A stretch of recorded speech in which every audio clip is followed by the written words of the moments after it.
Bola mata Nyi Ageng Tingkir serasa berlompatan saat melihat Joko Tingkir telah kembali. Amat sukacitalah ia, hingga berlari untuk kemudian memeluk tubuh anak angkatnya itu guna melepas rasa rindu. Lepas dari pelukan ibu angkatnya, Joko Tingkir langsung bersujud di depan kaki Nyi Ageng Tingkir, duduk bersila menghanturkan sembah. Bagaimana, anakku? Telah engkau selesaikan pelajaran Ki Ageng Selo yang diberikannya kepadamu? Joko Tingkir menganggukkan kepala. Diceritakannya segala yang dialaminya selama berguru. Disebutkannya perihal banyak ilmu dan pengetahuan yang telah ia dapatkan. Peristiwa membuka lahan di pinggir hutan Renceh bersama Ki Ageng Selo tak lupa ia kisahkan, termasuk masalah adanya wahyu untuknya yang disebutkan Ki Ageng Selo. Ia harus menjemput dan meraih wahyu itu di Demak, seperti yang diperintahkan Ki Ageng Selo kepadanya. Ke Demak mengabdi kepada Kanjeng Sultan. Benar, Ibu. Joko Tingkir menganggukkan kepala. Kepulangan hamba ini adalah untuk berpamitan kepada Ibu. Subhanallah, benar apa yang diperintahkan Ki Ageng Selo kepadamu. Engkau memang harus ke Demak untuk mematuhi perintahnya, kata Nyi Ageng Tingkir. Cerah sumringah wajahnya. Namun demikian, rasa rinduku padamu masih besar bergelora, anakku.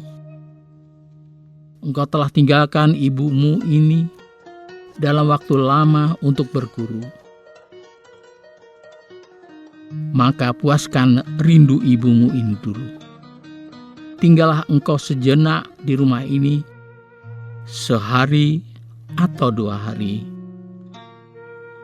Joko Tingkir langsung menyambut permintaan Nyi Ageng Tingkir dengan anggukan kepala. 2 orang pembantuku kini tengah mencabuti rumput pada tanaman padi koko.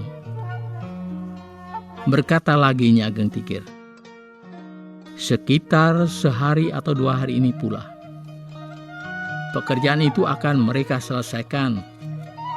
Mereka akan kuminta untuk mengantarkanmu ke Demak. Terima kasih, Ibu. Memenuhi permintaan Nyi Ageng Tingkir, Joko Tingkir pun beristirahat di Tingkir. Namun kebiasaannya bekerja membuatnya tak mau menghabiskan hari-hari di rumah ibu angkatnya itu dengan bermalas-malasan. Ia menuju lahan persawahan. Dibantunya 2 pembantu ibu angkatnya itu mencabuti rumput-rumput yang tumbuh liar. Meski kedua pembantu itu semua menolaknya karena merasa pekerjaan itu tak pantas dilakukan oleh anak majikannya. Semua pekerjaan yang baik itu pantas untuk dikerjakan oleh siapapun juga, kata Joko Tingkir. Sungguh tak ada bedanya aku dengan kalian. Kita sama-sama makhluk ciptaan Gusti Allah.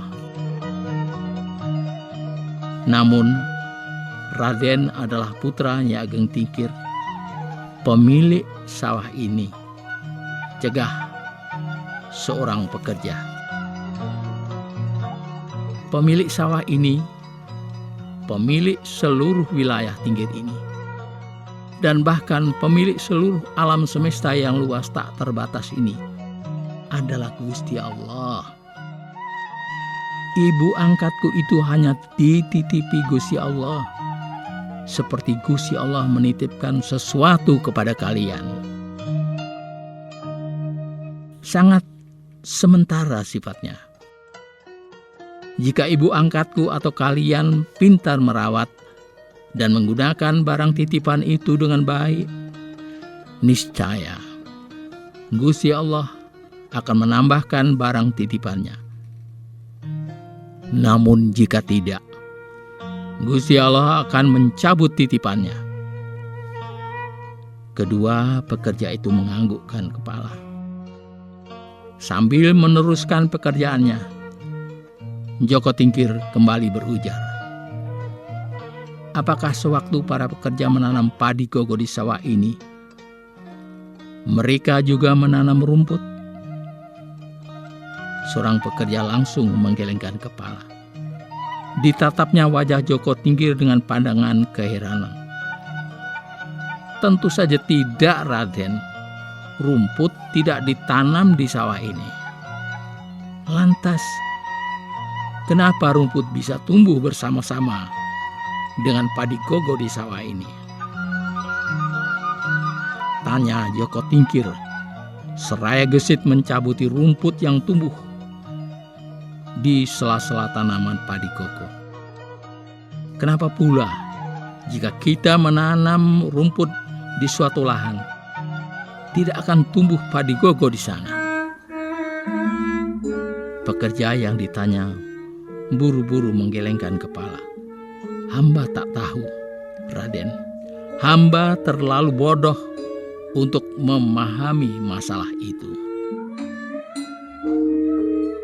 Joko Tingkir tersenyum.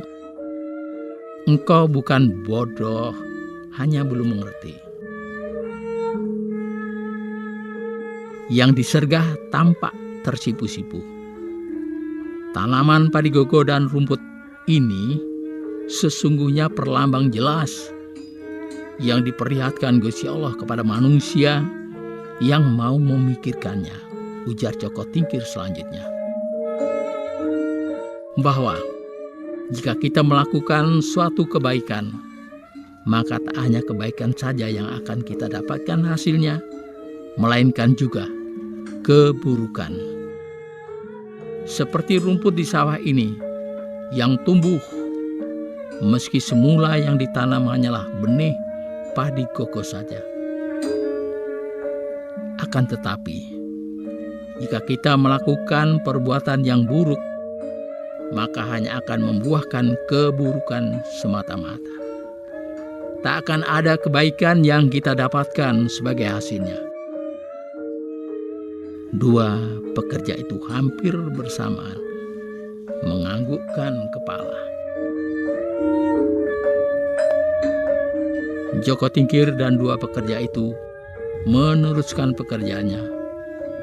Penuh semangat mereka bekerja, hingga seolah tak menyadari cuaca yang semula cerah berubah menjadi mendung. Menjelang sore, gerimis pun tiba. Namun, hal itu tak juga menghentikan Joko Tingkir dan dua pekerja itu dalam mencabuti rumput. Mereka tetap sibuk bekerja hingga tak mereka sadari. Seorang lelaki berwajah teduh berdiri di pematang sawah, memperhatikan mereka. Lelaki itu berdiri seraya bertelekan pada tongkatnya.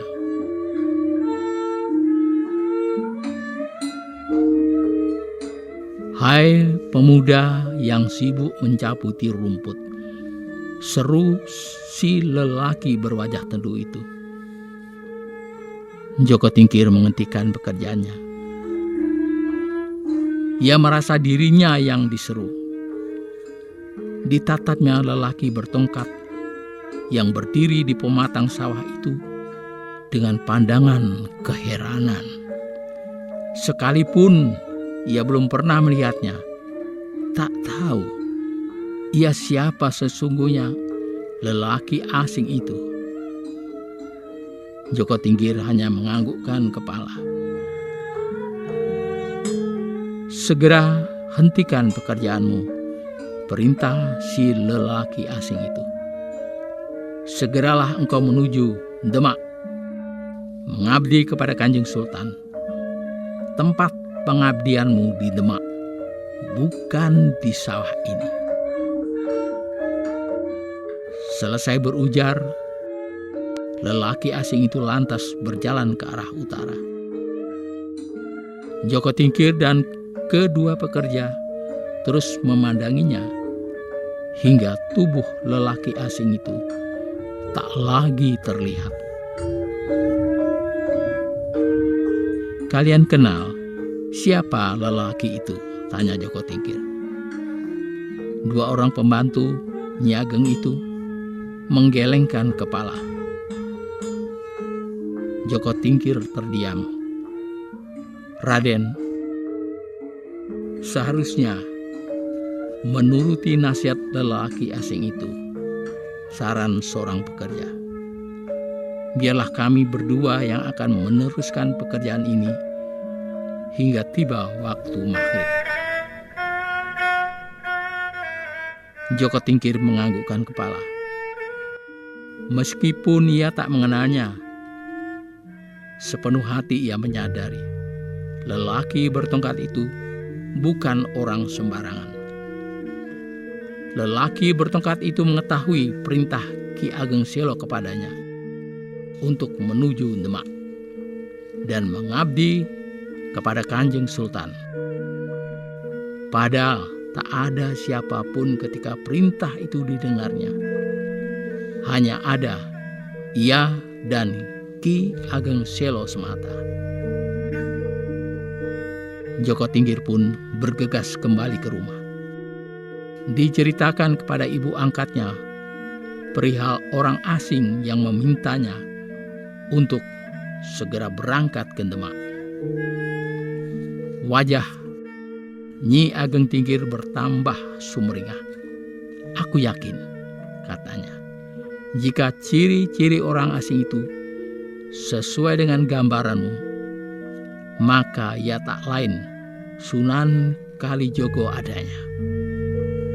Sungguh beruntunglah engkau, anakku, karena dapat langsung bertemu dan mendapat titah guru agung lagi suci di tanah Jawa ini."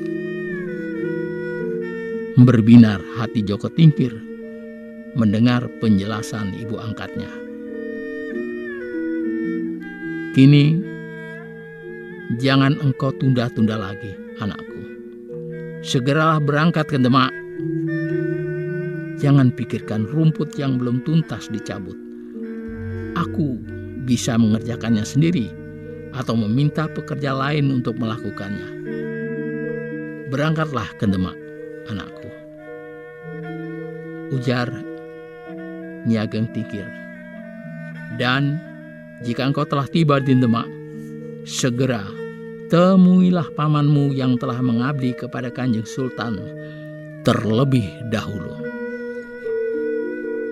Joko Tingkir menatap wajah ibu angkatnya. "Siapa nama paman hamba itu, Ibu?" "Kiai Lurah Ganjur." Diiringi dua pekerja, Nyi Ageng Tingkir, Joko Tingkir bergegas menuju Demak. Perjalanan panjang untuk menjemput wahyu telah dimulai.